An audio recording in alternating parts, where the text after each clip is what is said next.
तो सानाम को ना गाड़ा दारे रील्स बनाव लिंग हेज आकना और हानते रना मा चाबा गद आकना और नोडे रेडी बड़ायना लिंग और जोहार गे सानाम को और मिट्टी ब्लॉग रे सगुन दाराम इंगे नारायण बसके और तेहन दो चूल्हा सुर रे दुड़ुब आकना जाकि उतुन चंदा लगे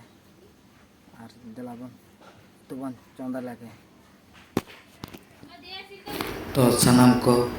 आयो तकिन दो बैंक से किन चला लगते ओना खातिर दो तेहन दो उतु को चंदा हुयुग कना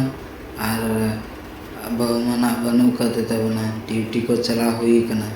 और हेज लेनखान दो नतीन चंदा हुई अतरा तो चलो बन एथब लगे देलाबन नेल पूरे तीन पे ब्लॉग तो चलो बन आरंभ लगे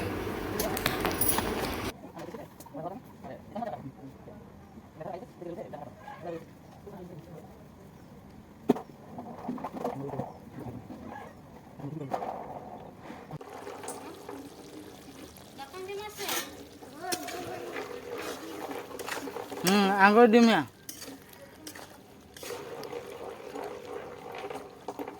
तो सानाम को और ना ये चंदा इसिन बड़ा गद के और चंदा इसिन बड़ाते नोंडे बहु सेटर गद रखना और नितो दाका ना ना लू कना तो नासेना जम ᱧᱚᱜ हुयुआ और जम ᱧᱚᱜ हुई परे नासेना रेस्ट ᱧᱚᱜᱟ नोंडे चित्ता डंडा रेना हसुइन कना रेस्ट बड़ा होते तापरे ना तेहिना मने कई रील्स बना और अब गोड़ाते ना फुटबॉल गोड़ाते ना तो चला दाड़ा सेना वहाँ दो रील्स बना ना तेहन ना मने कना और दिनम को से ना तो जम लगे बन नितो ना उतु पे नेल किया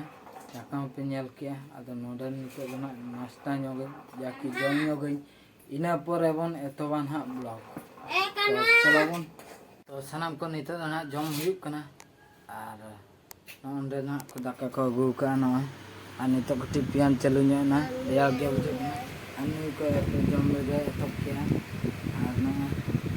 तो जम लगे बन इना परे बन एतोबा ना ब्लॉग तो तांको गते लहत चबानी जो सितुंग का नेल पेसे जो सितुंग का किंतु बानेल चिने कना सितुंग का कोडरा पूरा बॉक को गेम के ना तो जम लगे बन ले के बन बासा तो चलो जोहार गे सानाम को और नितो दो ना सपड़ा हुई कना जाकि रील्स बना लगे और रील्स बना लगे चला कना हा इनार और मिहल दादा हर चला लगे अली हा और नितो दो ना दादा हर को तो बांग अदो को उनी अबिना काका बिंग के किन क्या हो ठीक है दादा जागी हाँ जहागे ले तो लेका तो नितना सपड़ा रेडी हुई कना और ना आज के ना तंगी के दे और इन में बेरेट आते हुतुम बड़ा नहीं और ना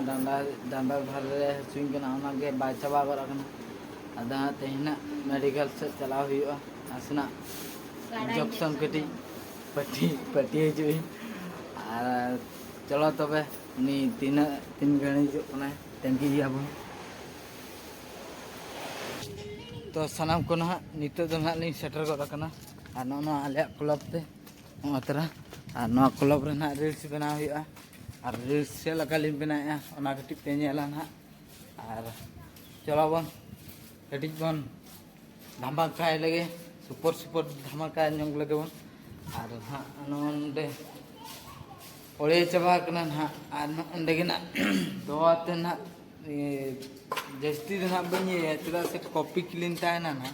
ना खातिर तो नोंडे खज गे ना नेल पे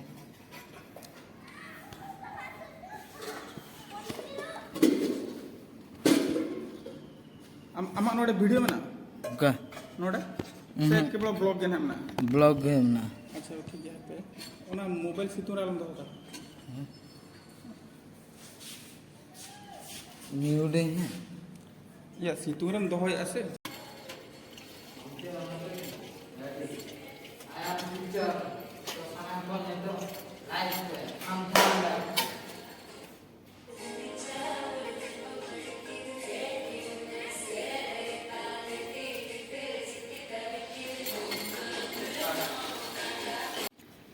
तो सनम को नितो दना माने नवा सेरेंग गे ना नितो दो ना चेंज ᱧᱚᱜ ᱠᱟᱱᱟ ᱤᱧᱟᱹᱜ ᱴᱷᱤᱠ ᱜᱮᱭᱟ ᱛᱚ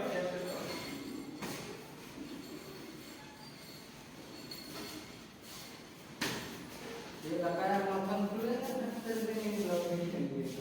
ओ बढ़िया उधर पे ना नीमा रता रता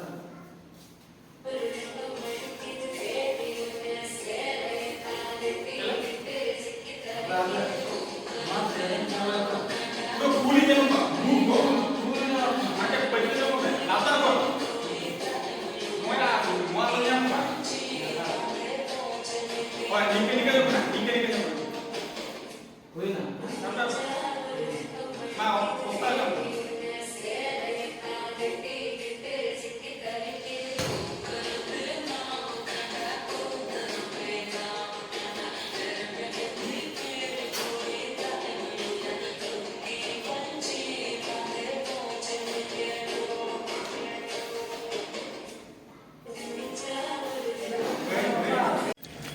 तो साराम को अंडे दो ना शूटिंग चाबा गड अकान तलिंगा और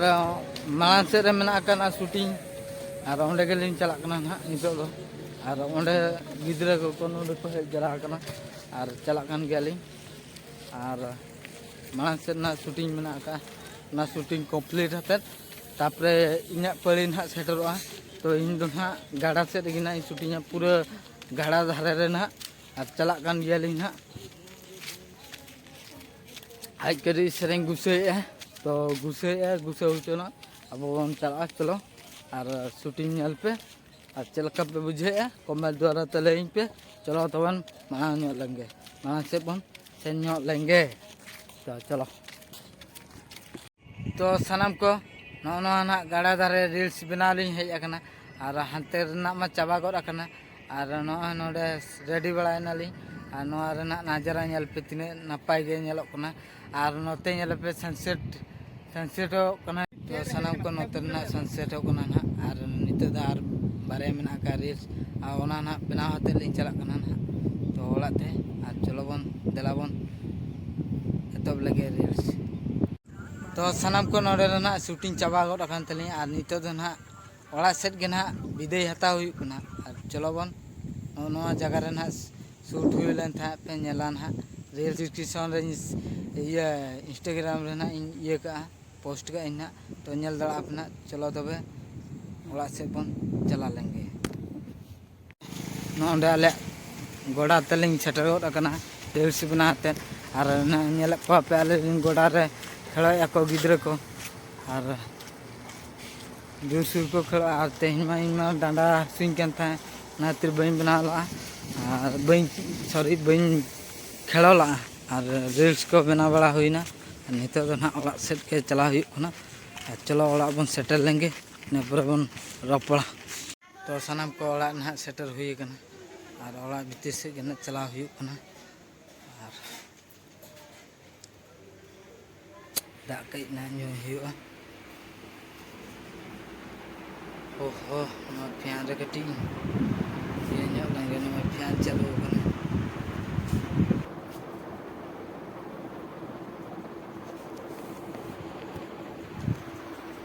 कई न्यू हुई कना ना तो सानाम को नोंडे के ना ब्लॉग दी मुझे दे जुदी ब्लॉग को कुसी का लाइक पे शेयर पे सब्सक्राइब पे और मुझे अक्तर इन पास्टा को जोहार गे मा तबे नेक्स्ट ब्लॉग रे बन जापमा बाय बाय।